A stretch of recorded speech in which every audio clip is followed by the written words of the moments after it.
আসসালামু আলাইকুম। আমি আহমেদ আদিব আরাফ। তোমাদের সবাইকে স্বাগত জানাচ্ছি ভার্সিটি খ ফাউন্ডেশন ক্লাসে। আমরা আজকে পড়ব সাধারণ জ্ঞান বিষয়ের আন্তর্জাতিক বিষয়াবলী।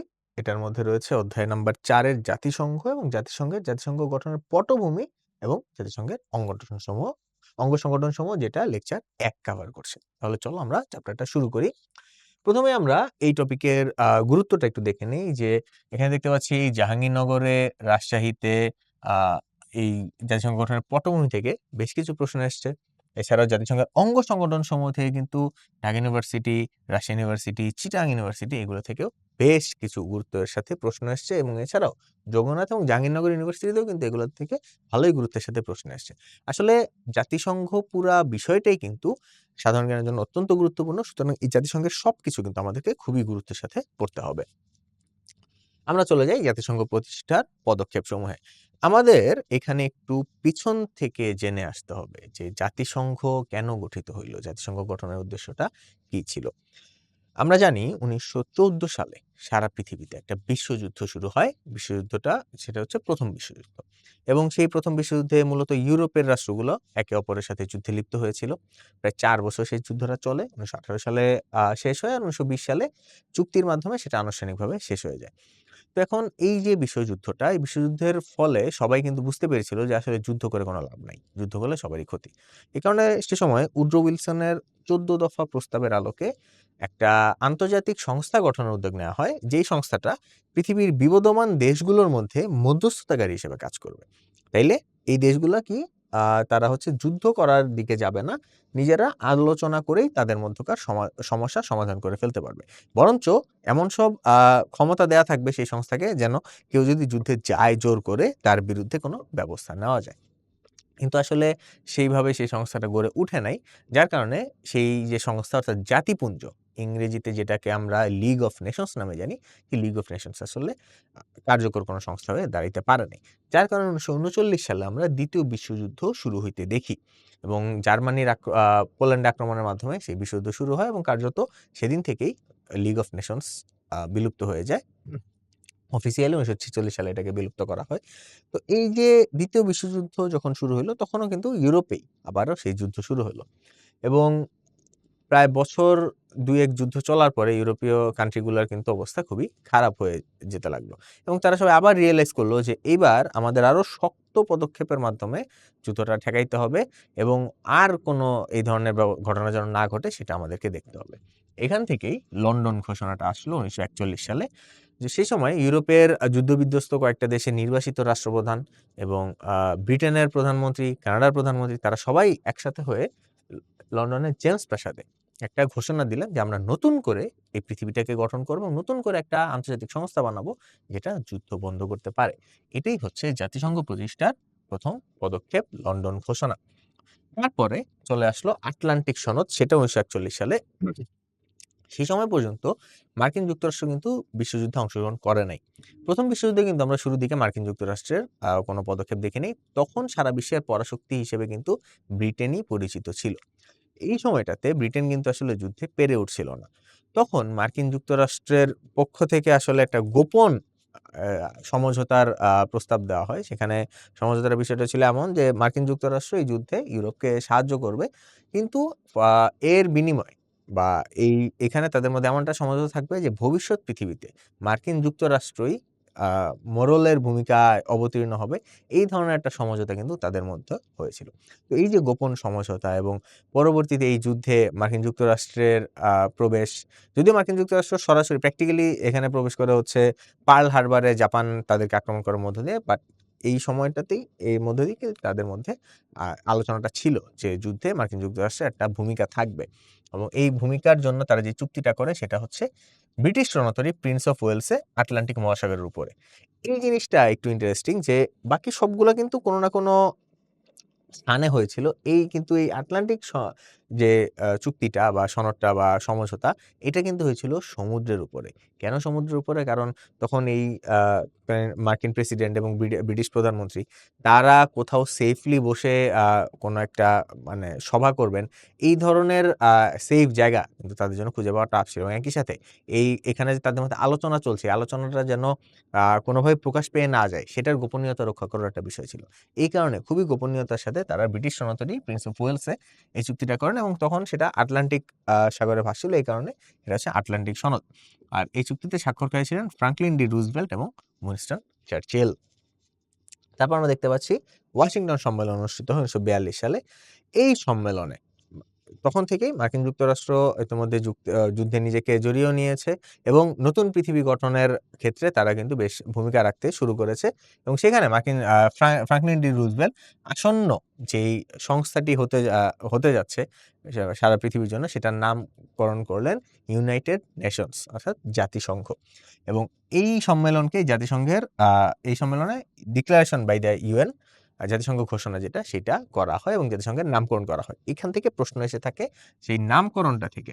জাতিসংঘের নামকরণ কোন সম্মেলনে করা হয়? এটা হচ্ছে ওয়াশিংটন সম্মেলন।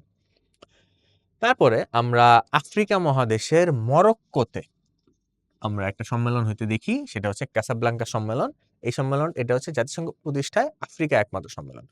সেইখানকার রাষ্ট্রীয় প্রতিনিধিদের নিয়েও সেখানে সম্মেলন হচ্ছিল যে তোমরাও আমাদের সাথে এসে যুক্ত হও। আমরা সবাই মিলে একসাথে একটা স সংস্থা গঠন করব।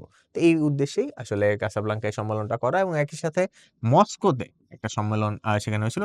তখন সেটা হচ্ছে সোভিয়েত ইউনিয়ন হয়ে আছে।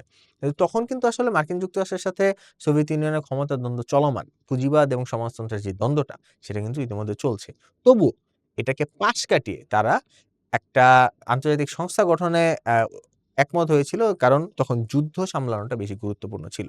কিন্তু নিজেদের মধ্যে কিন্তু দ্বন্দ্বটা তাদের তখনও ছিলই। এছাড়া তেহরানে আমরা একটা সম্মেলন হইতে দেখি, এশিয়ার একমাত্র সম্মেলন এটা। এছাড়া তারপর ভার্জিনিয়া সম্মেলন, এইটা গুরুত্বপূর্ণ। এই সম্মেলনে হচ্ছে ফাও অর্থাৎ ফুড অ্যান্ড এগ্রিকালচার অর্গানাইজেশন প্রতিষ্ঠার সিদ্ধান্ত নেওয়া হয়। খুবই গুরুত্বপূর্ণ একটা বিষয় যে জাতিসংঘের আমরা দেখব যে কিছু আ সহযোগী সংস্থা রয়েছে। এই সহযোগী সংস্থাগুলোর মাধ্যমে কিন্তু জাতিসংঘ তার সকল কার্যক্রম বাস্তবায়ন করে থাকে। এবং এই সহযোগী সংস্থাগুলোর একেকটার একেক সেক্টরে আলাদা, আলাদা কাজ রয়েছে। এই কাজগুলোর মাধ্যমে কিন্তু জাতিসংঘ তার সফট পাওয়ারকে প্রতিষ্ঠা করে থাকে এবং সফট পাওয়ার ব্যবহার করে থাকে। তো এটারই অন্যতম একটা সংস্থা হচ্ছে ফাও অর্থাৎ ফুড অ্যান্ড এগ্রিকালচার অর্গানাইজেশন। এটা গঠন করার অন্যতম উদ্দেশ্য ছিল যে নতুন যে পৃথিবী আসতে যাচ্ছে সেখানে তীব্র খাদ্য সংকট দেখা দিবে। সেখানে কৃষি উৎপাদন বাড়াতে হবে। সবার কাছে খাদ্য পৌঁছাতে হবে। এই বিষয়টা নিয়ে কাজ করার জন্য ডেডিকেটেডলি একটা আ একটা সহযোগী সংস্থা প্রতিষ্ঠার উদ্যোগ নেওয়া হয়। সেটার নামই হচ্ছে ফুড অ্যান্ড এগ্রিকালচার অর্গানাইজেশন তথা ফাও। তারপর ব্রেটন উডস সম্মেলন। এইটা জাতিসংঘের অন্যতম গুরুত্বপূর্ণ সম্মেলন। এটাকে 3 স্টার দিতে পারি আমরা। এইখানে কি হয়েছিল? এখানে সারা পৃথিবীর আ পৃথিবীর বিভিন্ন দেশের মোটামুটি বেশ কিছু গুরুত্বপূর্ণ দেশের আরকি অর্থনীতিবিদরা একত্র হয়েছিলেন এবং তারা একসাথে মিলে নতুন পৃথিবীর অর্থনৈতিক ব্যবস্থা নিয়ে তারা সম্মত হয়েছিলেন এবং সেখানে আ এই সম্মেলনের মধ্যে মার্কিন মুদ্রা ডলারকে আন্তর্জাতিক মুদ্রার স্বীকৃতি দেওয়া হয়।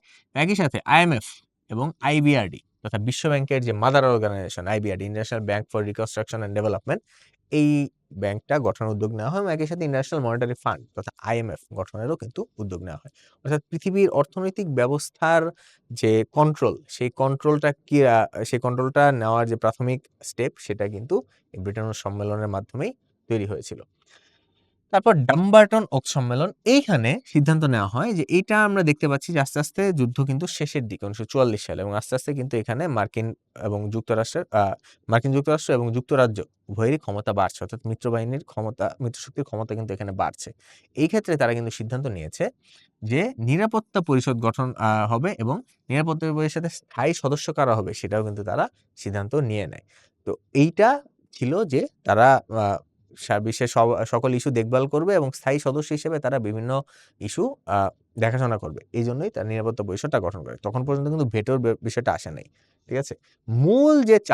এই মূল চালটা চালা হয় কিন্তু 1945 সালে ইয়াল্টা সম্মেলনে। এটা হচ্ছে ইউক্রেনে।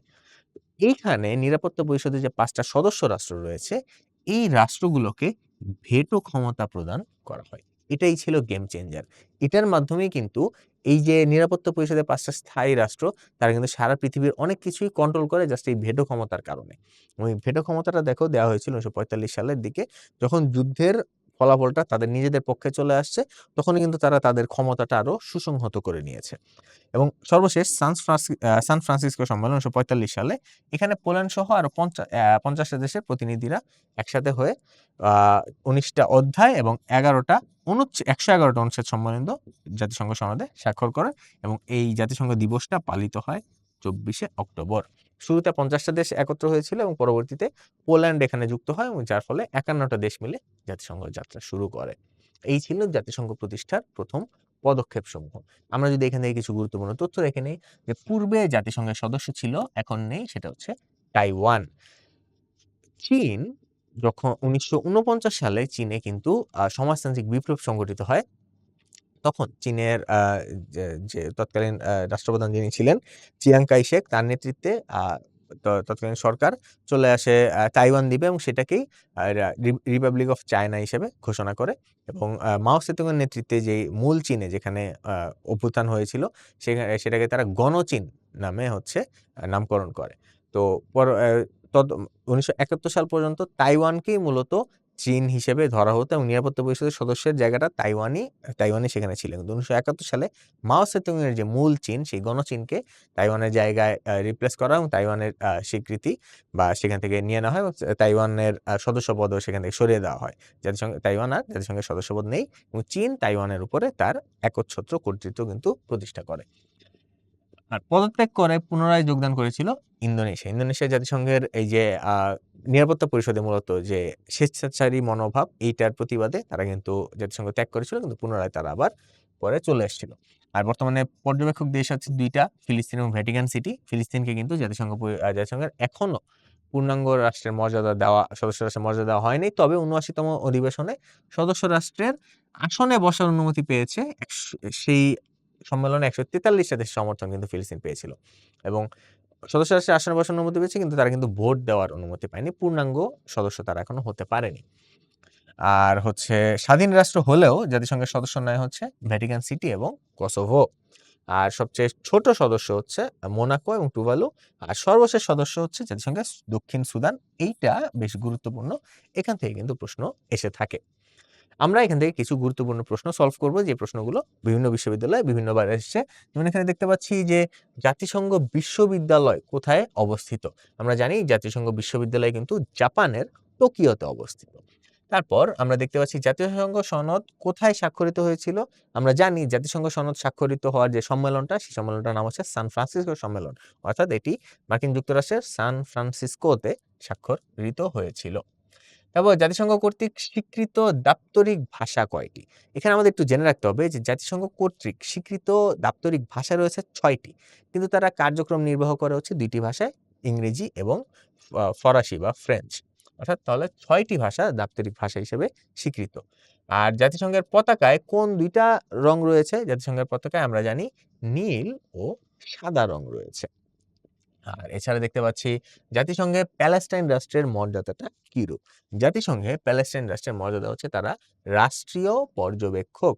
এটা আমাদেরকে একটু জানতে হবে যে জাতিসংঘ কিন্তু পর্যবেক্ষক রাষ্ট্র হিসেবে এখন পর্যন্ত ফিলিস্তিন পর্যবেক্ষক রাষ্ট্র হিসেবে এখন পর্যন্ত রয়েছে, কিন্তু খুব শীঘ্রই তারা আশা করা যায় তারা পূর্ণাঙ্গ সদস্যপদ যেটা সেটাও পেয়ে যাবে। এরপর জাতিসংঘ কবে প্রতিষ্ঠিত হয়? খুবই সহজ প্রশ্ন, ১৯৪৫ সালে। এই ধরনের প্রশ্ন কিন্তু বেশিরভাগ সময় আসে। সুতরাং এখান থেকে যে খুব কঠিন প্রশ্ন হবে এটা মনে করার কিন্তু কারণ নাই। বেসিক ইনফরমেশন গুলো জানলেই কিন্তু আমরা এখান থেকে প্রশ্নগুলো উত্তর করতে পারবো। তারপরে জাতিসংঘের দাপ্তরিক ভাষা ৯ কোনটি? জাতিসংঘের দাপ্তরিক ভাষা ৯ হচ্ছে জার্মান ভাষা। বাকি এগুলা সবই কিন্তু জাতিসংঘের দাপ্তরিক ভাষা হিসেবে ব্যবহৃত হয়ে থাকে। অর্থাৎ পৃথিবীর সবচেয়ে বেশি প্রচলিত ভাষাগুলোই জাতিসংঘের দাপ্তরিক ভাষা হিসেবে রয়েছে। এছাড়াও আমরা এরপরে যদি দেখি যে জাতিসংঘ দিবস কোন তারিখটিতে পালিত হয়? আমরা ইতিমধ্যে জাতিসংঘ প্রতিষ্ঠার সালটা জেনে নিয়েছি। জাতিসংঘ দিবসটা যদি দেখে নেই, সেটা হচ্ছে ২৪শে অক্টোবর। আমরা জানি এই দিনটি হচ্ছে জাতিসংঘ দিবস। তারপর আমরা দেখতে পাচ্ছি জাতিসংঘের বর্তমান সদস্য সংখ্যা কত? যদিও এই উত্তরটা পরিবর্তনশীল, তবুও এখন পর্যন্ত জাতিসংঘের বর্তমান সদস্য সংখ্যা হচ্ছে ১৯৩টি। তারপর আন্তর্জাতিক সংস্থা জাতিসংঘের নামকরণ কে করেছিলেন? আমরা জানি জাতিসংঘের নামকরণ করেছিলেন মার্কিন প্রেসিডেন্ট ফ্রাঙ্কলিন ফ্রাঙ্কলিন রুজভেল্ট। তারপর জাতিসংঘ ঘোষণাপত্র কোথায় স্বাক্ষরিত হয়? জাতিসংঘ ঘোষণাপত্রের প্রশ্নটা যদি আমরা দেখি, জাতিসংঘ ঘোষণাপত্রটা কিন্তু স্বাক্ষরিত হয়েছিল ওয়াশিংটনে। ওয়াশিংটন সম্মেলনে কিন্তু জাতিসংঘের যে ঘোষণাপত্র সেটা স্বাক্ষরিত হয়। তারপরে আমরা চলে যাব হচ্ছে পরবর্তী প্রশ্নে। জাতিসংঘ প্রতিষ্ঠাকালীন সদস্য কত ছিল? সাধারণত আমরা জানি যে জাতিসংঘ প্রতিষ্ঠায় সান ফ্রান্সিসকোতে 50টা রাষ্ট্র একসাথে হয়েছিল, কিন্তু পোল্যান্ড 51তম স্বাক্ষরকারী হিসেবে যুক্ত হয় জাতিসংঘ প্রতিষ্ঠার দিনই। সুতরাং 51টি রাষ্ট্রের সাথে কিন্তু জাতিসংঘ আসলে যাত্রা শুরু করে 51টি রাষ্ট্র নিয়ে। জাতিসংঘের মূল মন্ত্র কি?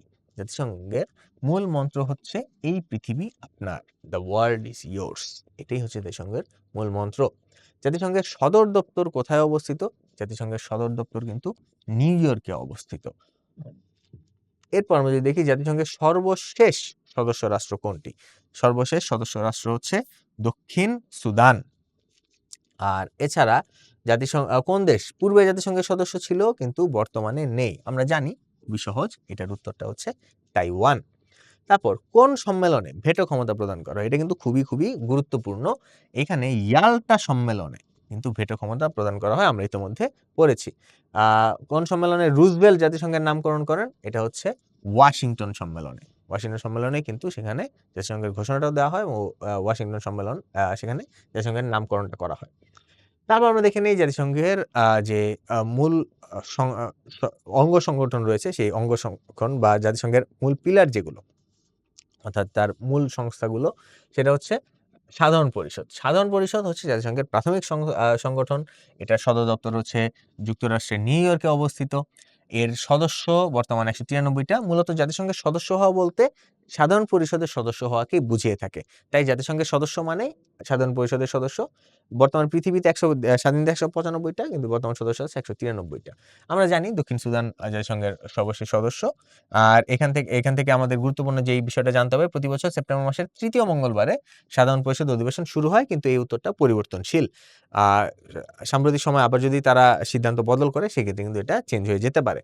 আবার জাতিসংঘের প্রথম নারী সভাপতি ছিলেন বিজয়লক্ষ্মী পণ্ডিত, তিনি ছিলেন ভারতের নাগরিক। এছাড়া বাংলাদেশ থেকে একজন ব্যক্তি প্রথম জাতিসংঘের এই সাধারণ পরিষদের সভাপতিত্ব করেন, তিনি ছিলেন সাবেক পররাষ্ট্রমন্ত্রী এবং সাবেক স্পিকার হুমায়ুন রশিদ চৌধুরী। 1986 সালে জাতিসংঘের 41তম অধিবেশনে। আমাদেরকে কিন্তু খুব ভালো করে এই তথ্যটা মনে রাখতে হবে। এছাড়াও জাতিসংঘে প্রথম ভাষণ দেয়, জাতিসংঘের যে প্রথম সম্মেলনটা হয়েছিল 1946 সালে, সেখানে প্রথম ভাষণ দিয়েছিল নরওয়ে। তবে 1955 সাল থেকে ঐতিহ্য অনুযায়ী ব্রাজিল প্রথমে বক্তৃতা শুরু করে এবং এখন পর্যন্ত ব্রাজিলই কিন্তু প্রতি বছর জাতিসংঘে প্রথম ভাষণ দিয়ে থাকে। জাতিসংঘের যখন সাধারণ পরিষদের অধিবেশনটা বসে, ব্রাজিলই প্রথম ভাষণ দিয়ে থাকে। আর এছাড়া এই সাধারণ পরিষদের কার্যাবলীর মধ্যে এটা হচ্ছে সাধারণ পরিষদের সভাপতি নির্বাচন করে। এটা কিন্তু জাতিসংঘের মহাসচিব না, এটা কিন্তু সাধারণ পরিষদের যে সভাপতি, যে পরিষদ যে মিটিংটা করবে সেটা সভাপতি। তারপর এছাড়া বাজেট অনুমোদন করেই। ইকোসক বা অর্থনৈতিক ও সামাজিক পরিষদ এটার সদস্য নির্বাচন করে এবং এছাড়াও নতুন সদস্য গ্রহণ ও বহিষ্কার করে। এবং সদস্য গ্রহণ বা বহিষ্কারের ক্ষেত্রে কি নিয়ম রয়েছে? সাধারণ পরিষদে 2/3 ভোটের প্রয়োজন হয়। 2/3 সদস্য যদি অনুমোদন করে, তাহলে সেই অনুমোদনটা নিরাপত্তা পরিষদের কাছে যাবে। নিরাপত্তা পরিষদে সেটা যদি ভেটো ছাড়াই পাস হয়, তাহলে সেই সদস্য জাতিসংঘের সদস্যপদ পাবে। তারপর নিরাপত্তা পরিষদ এটাই হচ্ছে জাতিসংঘের আসলে মূল নিয়ন্ত্রক। এটাকে স্বস্তি পরিষদও বলা হয়ে থাকে। আর এটার মোট সদস্য হচ্ছে 15টা।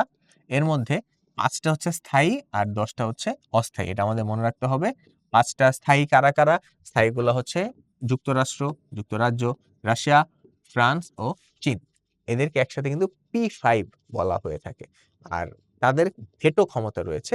ভেটো শব্দটার অর্থ হচ্ছে আমি মানি না। আর এটা একটা ল্যাটিন শব্দ। আর অস্থায়ী সদস্য রাষ্ট্রগুলো 2 বছরের জন্য করে নির্বাচিত হয় এবং এখন পর্যন্ত জাপান সর্বাধিক 12 বার এইখানে অস্থায়ী সদস্য হিসেবে নির্বাচিত হয়েছে। আর এর কার্যাবলী যদি আমরা চিন্তা করি, যে জাতিসংঘ মহাসচিব কিন্তু মূলত নিরাপত্তা পরিষদে নিয়োগ দিয়ে থাকে। এছাড়াও সদস্য রাষ্ট্রকে সামরিক পদক্ষেপ নেওয়া বা যুদ্ধ করার অনুমতি দেওয়া, সেটাও তারা দিয়ে থাকে। শান্তি আলোচনা তদারকি করেই তো ইত্যাদি। এবং মূল তাদের যে কাজটা, সেটা জাতিসংঘের যাবতীয় সিদ্ধান্তের বা মূল সিদ্ধান্ত যেটা হচ্ছে সারা পৃথিবীতে আসলেই ভূমিকা রাখতে পারে, সিদ্ধান্তগুলো কিন্তু আসলে নিরাপত্তা পরিষদই নিয়ে থাকে। তারপর অর্থনৈতিক ও সামাজিক পরিষদ ইকোসক। ইকোসকের মূল কাজটা কি? তারা হচ্ছে আ অর্থনৈতিক ও সামাজিক উন্নয়ন ঘটায়। জাতিসংঘের যেই সদস্য দেশগুলো রয়েছে তাদের অর্থনৈতিক ও সামাজিক উন্নয়ন ঘটানোর জন্যই ইকোসক রয়েছে। ইকোসকের সদর দপ্তরও হচ্ছে নিউইয়র্কে, যুক্তরাষ্ট্র, আর ইউরোপের সদর দপ্তর সুইজারল্যান্ডের জেনেভাতে। আর এখানে মোট সদস্য ৫৪ টা, আর এই পরিষদের মেয়াদকাল হচ্ছে ৩ বছর। আর এরপরে আমরা দেখতে পাচ্ছি ইউএনটিসি, ইউনাইটেড নেশনস ট্রাস্টিশিপ কাউন্সিল, যেটা বর্তমানে স্থগিত রয়েছে বা যেটার কোনো কার্যক্রম নাই বর্তমানে। এটার মূল কাজ ছিল দ্বিতীয় বিশ্বযুদ্ধে পরাজিত দেশগুলোর পরাধীন যে অঞ্চলগুলো রয়েছে সেই পরাধীন অঞ্চলগুলোতে নিরাপত্তা নিশ্চিত করা এবং পর্যায়ক্রমে এই অঞ্চলগুলোকে স্বাধীন করে দেওয়া। এবং এই ট্রাস্টিশিপ কাউন্সিল বা তারা হচ্ছে মূলত এই দেশগুলোতে অস্থায়ী সরকারের হিসেবে কাজ করতো বা একটা সরকার ব্যবস্থা গঠনে কাজ করতে এবং একটা গণতান্ত্রিক প্রক্রিয়ায় নির্বাচন অনুষ্ঠানের মাধ্যমে সেখানে গণতান্ত্রিক সরকারের হাতে ক্ষমতা হস্তান্তর করে তারা সেখান থেকে তাদের কার্যক্রম আ সরিয়ে নিত। এটা হচ্ছে মূলত অন্তর্বর্তীকালীন সরকার ব্যবস্থার একটা ভিন্ন রূপ আরকি এটা ছিল। এবং সর্বশেষ তারা পালাউ নামে একটা দেশকে স্বাধীনতা আ এনে মানে স্বাধীনতা লাভ করে সেখানে সরকার গঠন করতে সাহায্য করে এবং তারপর থেকেই কিন্তু তাদের কার্যক্রম স্থগিত রয়েছে। সো তুমি বলতেই পারো যে পালাউকে স্বাধীন করে দিয়ে ওচি পরিষদ পালিয়ে গেছে। ঠিক আছে? তো তারপরে হচ্ছে আমরা দেখতে পাচ্ছি সচিবালয়। জাতিসংঘ সচিবালয়ের সদর দপ্তরটা হচ্ছে যুক্তরাষ্ট্রের নিউ ইয়র্কে। আর এছাড়া আরো ৩ টা আঞ্চলিক সদর দপ্তর আছে। এটা হচ্ছে জেনেভা, নাইরোবি আর ভিয়েনাতে। আ এছাড়া এই সচিবালয় হচ্ছে জাতিসংঘের মূল প্রশাসনিক বিভাগ। জাতিসংঘের মূলত যেসব প্রশাসনিক কার্যক্রম রয়েছে, সেই প্রশাসনিক কার্যক্রমগুলা কিন্তু এই সচিবালয়ে হয়ে থাকে। তো এই ছিল হচ্ছে জাতিসংঘের যে অঙ্গ সংগঠন, জাতিসংঘের যে মূল সংস্থা সংগঠনগুলো সেগুলো। এছাড়াও আমরা হচ্ছে আ আন্তর্জাতিক আদালতের কিছু কার্যক্রম দেখব এখানে। যে আন্তর্জাতিক আদালতের সদর দপ্তর হচ্ছে নেদারল্যান্ডসের দ্য হেগে এবং এটার মূল নাম হচ্ছে ন্যাশনাল কোর্ট অফ জাস্টিস। এটা প্রতিষ্ঠা করা হয় ১৯৪৫ সালে। এটার বিচারক সংখ্যা ১৫ জন এবং বিচারকের মেয়াদকাল হচ্ছে ৯ বছর।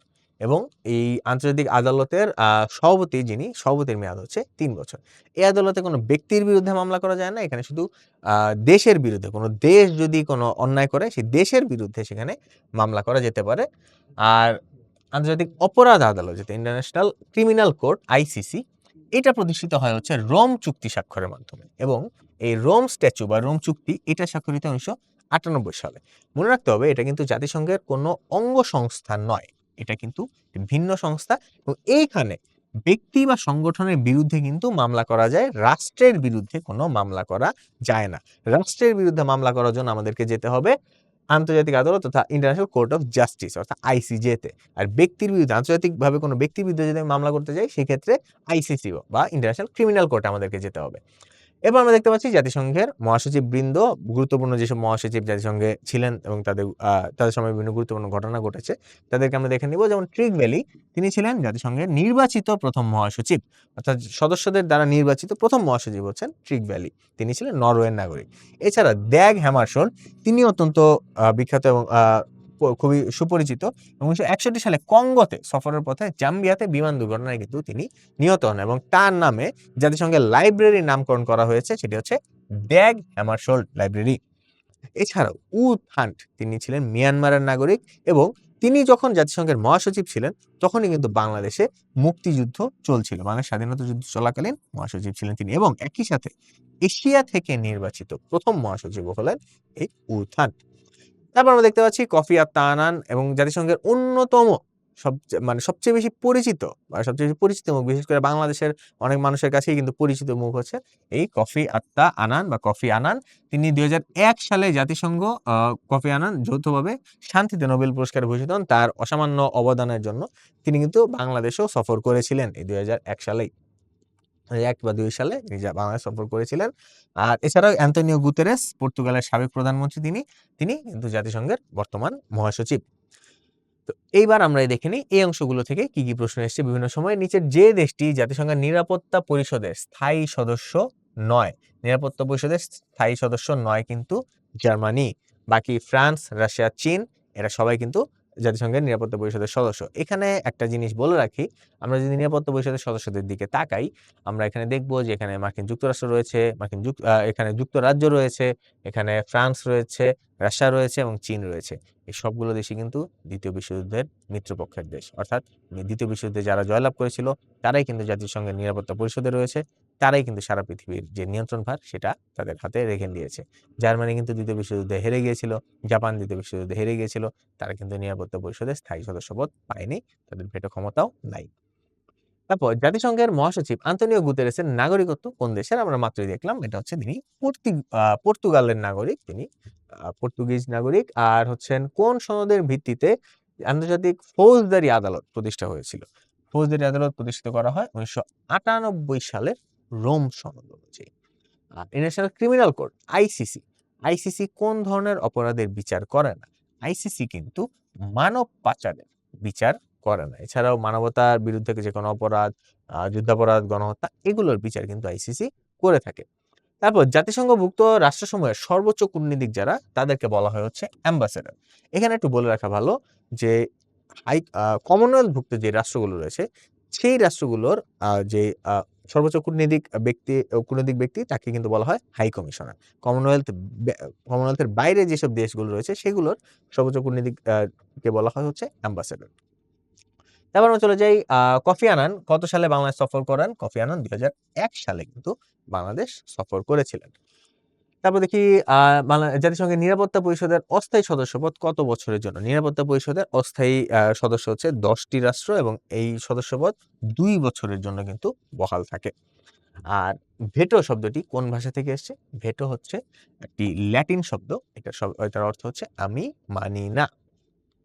তারপর নিচের কোনটি জাতিসংঘ নিরাপত্তা পরিষদের এখতিয়ারভুক্ত? নিরাপত্তা পরিষদের এখতিয়ারভুক্ত রয়েছে বিশ্ব শান্তি ও নিরাপত্তা, অস্ত্রবিরতিতে মধ্যস্থতা করা, অস্থায়ী ট্রাইব্যুনাল গঠন অনুমোদন দেওয়া, অর্থাৎ উপরের সব কয়টি। অর্থাৎ এই সবগুলোই কিন্তু জাতিসংঘ নিরাপত্তা পরিষদ অনুমোদন করতে পারে। ইন্টারন্যাশনাল ক্রিমিনাল কোর্ট আইসিসি কোনটি নিশ্চিত করে?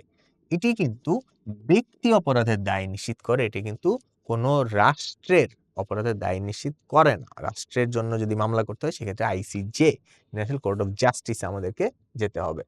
তারপর আন্তর্জাতিক অপরাধ আদালতের সদর দপ্তর কোথায়? আন্তর্জাতিক অপরাধ আদালতের সদর দপ্তর নেদারল্যান্ডের হেগ শহরে অবস্থিত।